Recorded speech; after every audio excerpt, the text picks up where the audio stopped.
Explain the flow process of cerebrospinal fluid.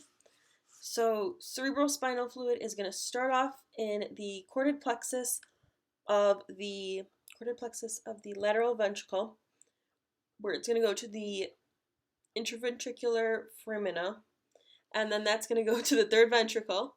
At the third ventricle, we're going to add more cerebrospinal fluid, and then we are going to go down the cerebral aqueduct to the fourth ventricle. At the fourth ventricle, we're going to add more cerebrospinal fluid from the chordate plexus, and then we are going to go to the two lateral and one medial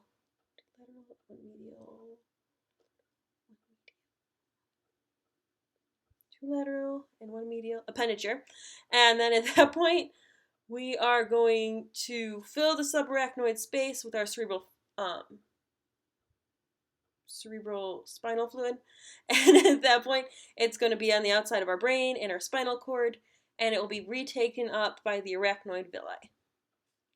And then, so for the second part of the question, we have to answer why the hydroencephalus is worse for adults than infants. And what that is, it's fluid filling the brain. And in infants, their brain isn't fused together yet, so it can stretch still. So when the fluid enters the brain, it can expand a bit and fill more regions. And adults' brains their skull. So infant skulls can grow, not their brains. And same thing with the adult. The adult is fused, so the skull cannot expand.